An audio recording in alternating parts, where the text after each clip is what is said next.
Good morning, dear student. Today my topic composition and structure of atmosphere. वायुमंडल का संगठन और संरचना. First of all, what is atmosphere? वायुमंडल किसे कहते हैं? The vast expanse of air which envelop the earth all around is called atmosphere. It is held to the earth by force of gravity. यानी पृथ्वी के चारों ओर, देखो ये हमारी अर्थ है, अर्थ है, ये अर्थ के चारों तरफ ये क्या है? वायुमंडल है। ये अर्थ है, ये वायुमंडल है।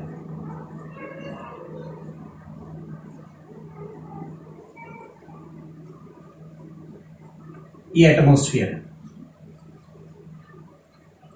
एटमॉस्फेयर। देखो, यानी फिर एक बार डेफिनेशन बताने, the vast expanse of air which envelop the earth all around is called atmosphere. It is held to the earth by the force of gravity. यानी पृथ्वी के चारों तरफ, ये हमारी अर्थ है, पृथ्वी के चारों तरफ वायु के आवरण को ही वायुमंडल कहते हैं। वेरी सिंपल, बहुत सिंपल सी परिभाषा है। पृथ्वी के चारों तरफ वायु के आवरण को ही वायुमंडल कहते हैं।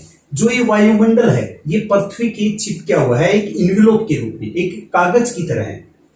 किसके द्वारा? Bye the force of gravity. Gravity यानी गुरुत्वाकर्षण बल के कारण कागज की तरह ही हमारी अर्थ के चिपका हुआ है एटमॉस्फेयर। आगे द कंपोजिशन, अब हम कंपोजिशन पढ़ेंगे। कंपोजिशन ऑफ द एटमॉस्फेयर, वायुमंडल का संगठन। संगठन मीन्स होता है वायुमंडल में, हमारे जो वायुमंडल है इसमें बहुत सारी चीजें मिक्स हैं। इस वायुमंडल में बहुत सारी क्या है? मिक्स हैं। तो मिक्स क्या क्या है? गैसेज हैं, डस्ट पार्टिकल्स हैं, धूल के कण हैं, और वाटर वेपर, जलवाष्प है। ये तीन चीजें हमारे वायुमंडल में क्या है? मिक्स हैं, मिक्सर हैं। तो कंपोजिशन ऑफ द एटमॉस्फेयर, वायुमंडल का संगठन। Composition of the atmosphere is a mixer of many gases, बहुत सारी गैसों का मिक्सर है। In addition there are water vapour, इसमें वाटर वेपर है, एंड डस्ट पार्टिकल्स, और ये तीनों चीजें इस वायुमंडल में मिक्स हैं, मिली हुई हैं। तो अब देखो, there are several gases in the atmosphere which of, atmosphere में बहुत सारी अलग अलग गैसेज हैं जो उनका हम डिस्क्राइब करेंगे।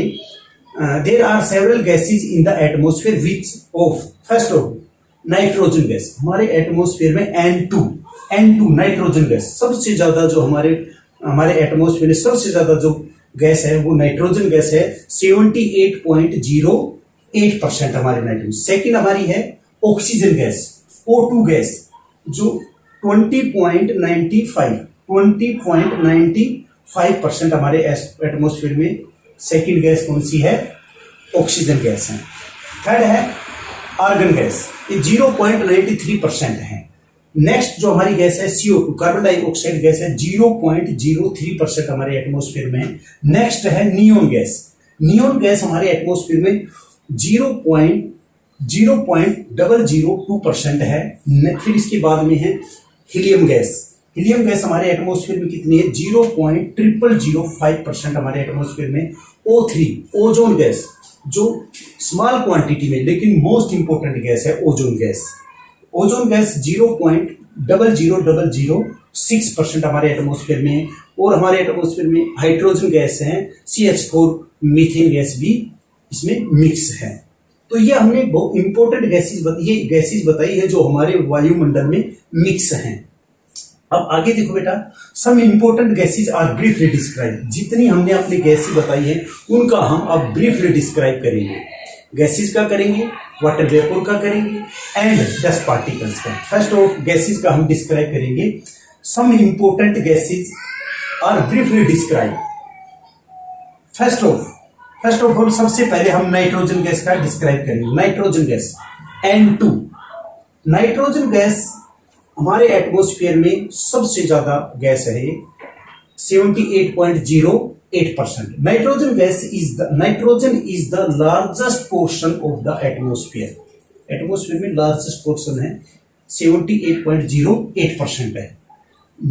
दूसरा इसमें है the the atmospheric pressure, comma, force of winds, comma, and reflection of light. Atmospheric pressure, force of winds and reflection of light is due to the nitrogen. ये तीनों चीजें, atmospheric pressure, force of winds, reflection of light, ये सारे nitrogen gas की वजह से होते हैं, due to the nitrogen gas. अब nitrogen has no colour, nitrogen का कोई कलर नहीं है, एंड टेस्ट, और उसका कोई भी टेस्ट नहीं है। Next, it would be difficult to control, it would be difficult to control fire in the absence of nitrogen। अगर हमारे वायुमंडल में, एटमॉस्फेयर में नाइट्रोजन गैस नहीं होती तो फायर पर कंट्रोल करना बहुत डिफिकल्ट होता है। फायर पर कंट्रोल नहीं होता। अगर हमारे एटमॉस्फेयर में नाइट्रोजन गैस नहीं होती तो हम फायर पर कंट्रोल करना बड़ा डिफिकल्ट होता। Next, nitrogen generate the protein in the plants. Nitrogen generate in the protein. Nitrogen जो गैस है, nitrogen generate protein in the plants. Nitrogen पौधों में प्रोटीन का निर्माण करती है, which is the main source of energy, main source of the food। जो nitrogen gas है पौधों में प्रोटीन का निर्माण करती है, जो पौधों का मुख्य भोजन है। नेक्स्ट जो पॉइंट है, nitrogen gas it is extend to 128 kilometre height. ये 128 किलोमीटर हाइट पर ये नाइट्रोजन गैस पाई जाती है। ये हमने बेसिक इंपोर्टेंस और कैरेक्टरिस्टिक्स बताई नाइट्रोजन गैस की। नेक्स्ट हम डिस्क्राइब करेंगे ऑक्सीजन गैस।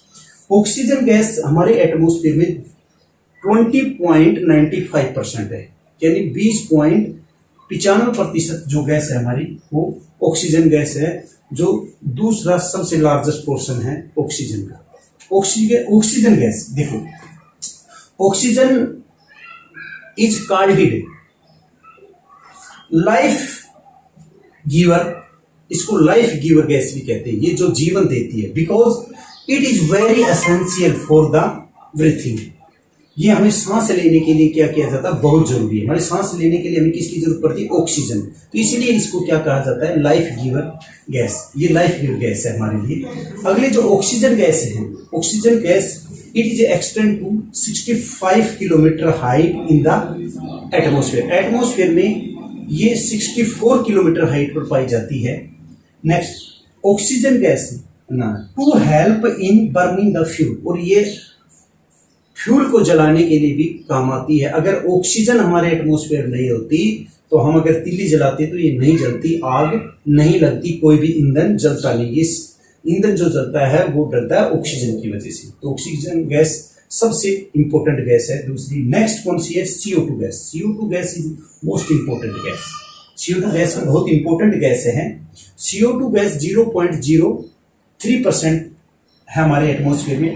जो कार्बन डाइऑक्साइड गैस है हमारे एटमॉस्फेयर में 0.03% गैस है। ये बहुत हैवीएस्ट गैस है, भारी गैस है। Found in the lower layer of the atmosphere, atmosphere की सबसे लोअर लेयर में पाई जाती है। जो CO2 gas found in the lower layer of the atmosphere, stratosphere layer में पाई जाती है, क्योंकि ये हैवीएस्ट गैस है, बहुत भारी गैस है। इट इज फाउंड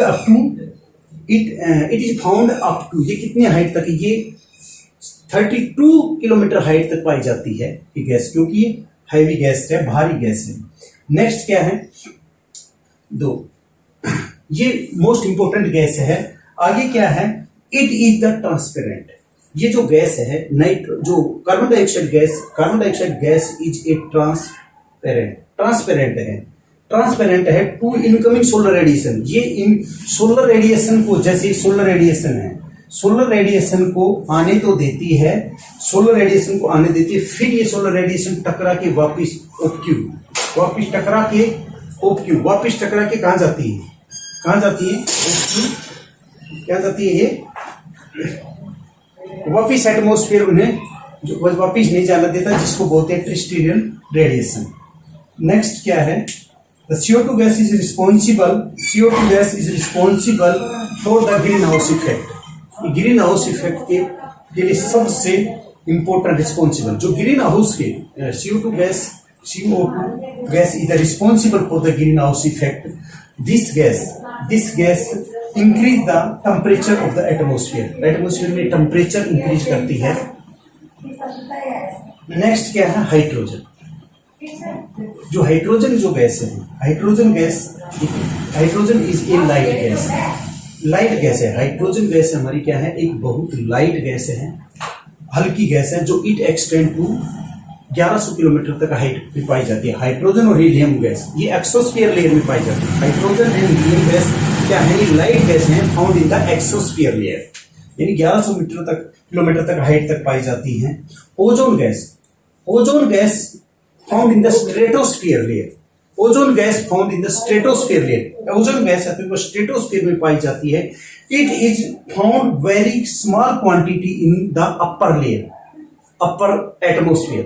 अब ये जो ओजोन जो लेयर है, O3 जो गैस है, O3 जो गैस जो हमने बताई थी, O3 0.00006% हमारे एटमोस्फेयर में, ये स्मॉल क्वांटिटी में है, लेकिन मोस्ट इंपोर्टेंट गैस है. ये found in the stratosphere layer में पाई जाती है. और सबसे बड़ी to protect the harmful ultraviolet ray. ये जो सूर्य से आने वाली हार्मफुल जो हानिकारक अल्ट्रावायलेट रे है, उनको प्रोटेक्ट करती है, पृथ्वी तक नहीं आने देती. अगर ये ओजोन गैस हमारे एटमोस्फेयर में नहीं होती तो अल्ट्रावायलेट सीधी आती, पेड़ पौधों, जीव जंतुओं और ह्यूमन की जो स्किन कैंसर हो जाता है. तो ये मोस्ट इंपोर्टेंट है, ये प्रोटेक्ट करता है अल्ट्रावायलेट रे. Thank you very much.